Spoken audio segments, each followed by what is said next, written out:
చాలా గందరగోళంగా ఉన్నప్పుడు, అలజడిగా ఉన్నప్పుడు, మన జీవితానికి పర్పస్ ఏమిటో మనకు తెలియకుండా, అంతు చిక్కని ప్రశ్నకి సమాధానం లేనప్పుడు, అప్పుడప్పుడు మన జర్నీ అనేది ఒక డివోషనల్ పరంగా మన జర్నీ ఉంటే ముఖ్యంగా అత్యంత పవిత్రమైన పుణ్యక్షేత్రాలకి మనం వెళ్ళొచ్చు. కేవలం దర్శనం అనే కాకుండా అక్కడ 2, 3 రోజులు స్టే చేసి, చెప్పులు లేకుండా కాలినడకతో అలా వాక్ చేస్తూ, మౌనంగా వాక్ చేస్తున్నప్పుడు లేదా పీస్‌ఫుల్‌గా మెడిటేషన్ చేసినప్పుడు మన జీవితానికి పర్పస్ అనేది అక్కడ పర్పస్ మనకి అంతు చిక్కని ప్రశ్నకు జవాబనేది అక్కడ ఖచ్చితంగా దొరుకుతుంది.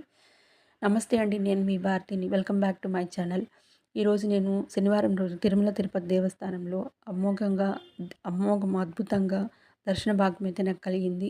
నాకు తిరిగి తిరిగి ఆ దర్శన భాగం కలగజేస్తున్న శ్రీదేవి భూదేవి సమేత ప్రసన్న వెంకటేశ్వర స్వామికి నా హృదయపూర్వక కృతజ్ఞతలు. ఇక్కడ మండపం దగ్గరైతే ఇక్కడ మనం ఎప్పుడైతే తిరుమలకి వెళ్ళి వచ్చినా కానీ కొబ్బరికాయ మరియు కర్పూర హారతి ఇస్తేనే మన తిరుమల యాత్ర అనేది కంప్లీట్ అయినట్టు లెక్క. ఇక్కడొచ్చి అన్నదాన సత్రానికొచ్చాము. నిజంగా భక్తులు ఎంత బాగా ఆస్వాదిస్తున్నారంటే ఎదుటి వాళ్ళందరూ కూడా లొట్టలేసుకుంటూ మరీ ఎంజాయ్ చేస్తూ బాగా తింటున్నారు. ప్రతి ఒక్కటి మనస్ఫూర్తిగా ఆహ్వానిస్తూ రుచిగా తింటున్నారు. నిజంగా ఫుడ్ అయితే చాలా టేస్టీగా ఉందండి. ముందు కంటే కూడా ఇప్పుడు చాలా టేస్టీగా ఉంటుంది.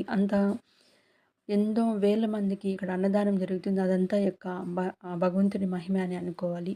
మరొకసారి ఇక్కడ నాట్యమండలితో ఒక పిక్ తీసుకొని ఇంటికైతే బయలుదేరడం జరిగింది. వీడియో నచ్చితే లైక్ చేయండి, షేర్ చేయండి, సబ్స్క్రైబ్ చేయండి. Thank you. One and all.